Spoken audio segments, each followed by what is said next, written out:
I have a dreams Bihar board inter 100 English 2023 के लिए बहुत बहुत इम्पोर्टेंट्स हैं और आज हम आपको इसका डे 3 पढ़ाने वाले हैं।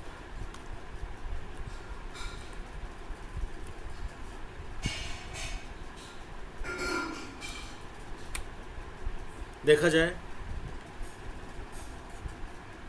हम लोगों डे 2 इससे पहले मैंने पढ़ा दिया है और अब मैं आपको डे 3 पढ़ाने वाला हूँ।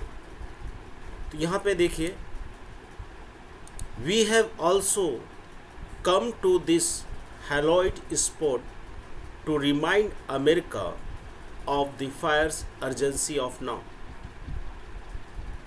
वी हैव also come to this hallowed spot to remind America of the fire's urgency of now। हम लोग इस पवित्र धरती पर इसलिए आए हैं, इसका हिंदी कर देते हैं। आपको हिंदी और इंग्लिश मैंने दोनों स्क्रीन पे डाल दिया है ताकि आपको आसान हो जाएगा। हम लोग इस पवित्र धरती पर इसलिए आए हैं और यह याद दिलाने के लिए आए हैं कि अमेरिका ने यदि हम लोगों के अधिकार को नहीं माना तो इसका परिणाम बहुत ही बुरा होगा। This is no time to engage in the cooling off. अब समय नहीं है कि हम लोग विलासिता में अपने आप को ठंडक पहुंचाते रहें और to take the tranquilizing drug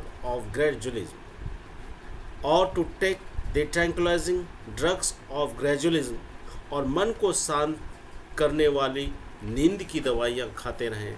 अब वो समय नहीं है। नाउ इज़ द टाइम, अब समय आ गया है कि to rise from the dark and desolate valley of segregation, to rise from the dark and desolate valley of segregation, अलगाववाद की अंधेर निर्जन घाटियों से खड़े होकर to the sunlit path of racial justice, सूर्य से प्रकाशित जातीय न्याय के रास्ते पर आए।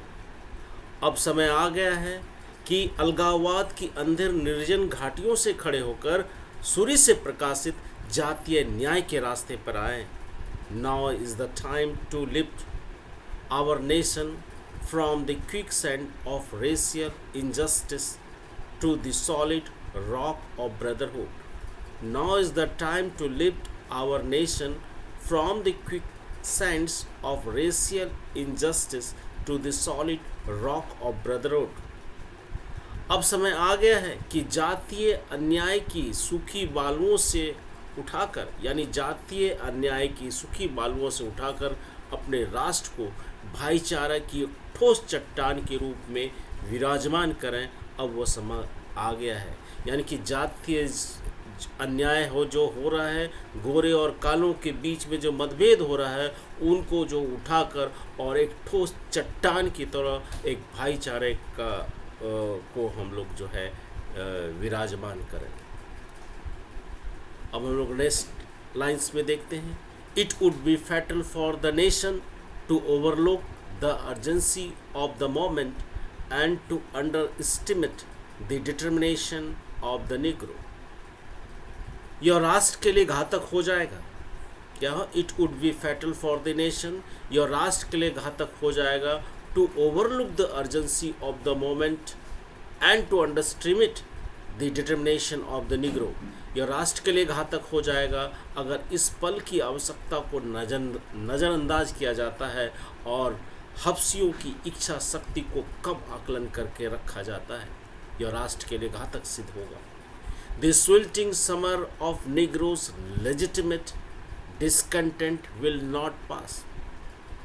The sweltering summer of the Negroes' legitimate discontent will not pass। यह उमस वाली गर्मी हफ्सियों की वैध रूप से असंतुष्टियों को बताता है। यह उमस वाली गर्मी हफ्सियों की वैध रूप से असंतुष्टियों को बताता है। Until there is an invigorating autumn of freedom and equality, जब तक कि एक उत्साहवर्धक आज़ादी और समानता के लिए शरद ऋतु का आगमन नहीं हो जाता।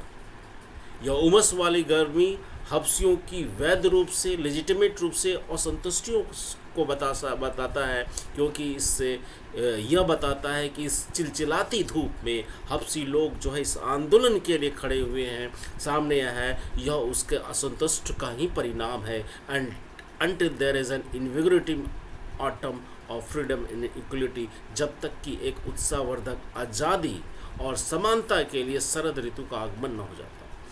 1963, ये बहुत ही इंपॉर्टेंट लाइन्स ऑब्जेक्टिव क्वेश्चंस में काम आएगा। 1963 इज़ नॉट एन एंड। 1963 जो है संघर्ष का अंत नहीं है, बट ए बिगिनिंग, यह संघर्ष की शुरुआत है। ये बोलेगा, ये लाइन्स किसने लिखा? आप लोग मार्टिन लूथर किंग जूनियर्स ने लिखा था। Those who hope that the Negro needed to blow off steam, those who hope that the Negro needed to blow off steam, वे लोग यह सोचते हैं, वे लोग जो यह सोचते हैं कि हब्सी लोग भाप की तरह उड़ा दिए जाएंगे, and will now be content, और अब वे असंतुष्ट हो जाएंगे, will have a rude awakening if the nation return to business as usual. उसका यह अभद्र सपना टूटने वाला है। देखना है कि राष्ट्र कैसे समान स्थिति को धारण कर लेता है। यहाँ पे लाइन्स बहुत इंपॉर्टेंट है, देखिए। Those who hope that the Negro needed to blow off steam, वे लोग ऐसा सोचते हैं, वे लोग जो ऐसा सोचते हैं कि हब्सी लोग को भाप की तरह उड़ा दिया जाएगा, and will no be content, अब वे असंतुष्ट हो जाएंगे, will have a rude awakening if the nation return to business as usual. उनका यह अभद्र सपना टूटने वाला है। देखना है कि राष्ट्र कैसे सामान्य स्थिति को धारण कर लेता है।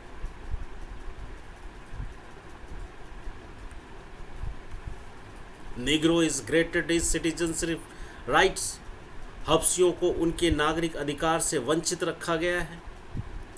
The whirlwinds of revolt will continue to shake the foundation of our nations until the bright day of justice emerges.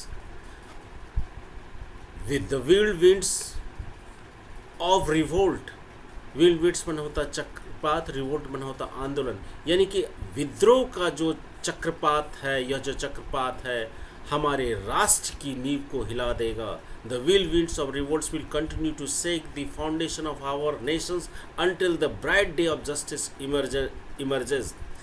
और विद्रोह का यह चक्रपात हमारे राष्ट्र को हिला देगा, until the bright day of justice emerges, जब तक कि न्याय का खूबसूरत दिन प्रकट नहीं हो जाता।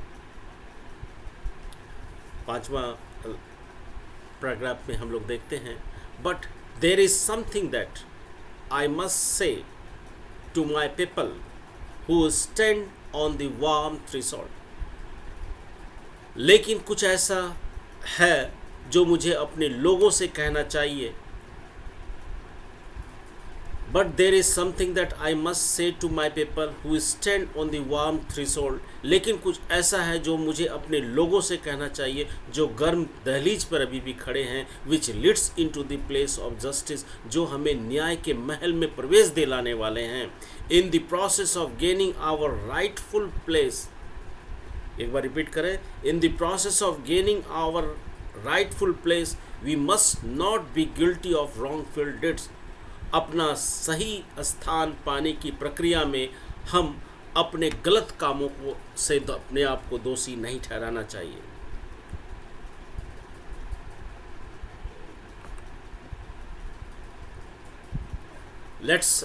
Let us not seek to satisfy our thirst for freedom by drinking from the cup of bitterness and hatred. हम लोग नहीं चाहेंगे कि अपनी आज़ादी के इस प्यास को बुझाना उनके घृणा और नफ़रत के प्याले से पीकर। हम लोग ये कभी नहीं चाहेंगे कि दंगा फसाद करके घृणा और नफ़रत से हम लोग अपनी आज़ादी की प्यास बुझाना हम लोग नहीं चाहते। We must forever conduct our struggles, हम लोगों को हमेशा अपने संघर्ष को कायम रखना होगा on the high plane of dignity and discipline, अनुशासन और सम्मान के उच्च स्तर पर सवार होके। We must not allow our creative protest to degenerate into physical violence. We must not allow our creative protest to degenerate into our physical violence. हम लोगों को अपनी रचनात्मक आंदोलन को शारीरिक हिंसा के रूप में गिरने नहीं देना है। Again and again, we must rise to the majestic heights of the meeting physical force with the soul force. Again and again, we must rise to the majestic heights of meetings physical force with the soul force,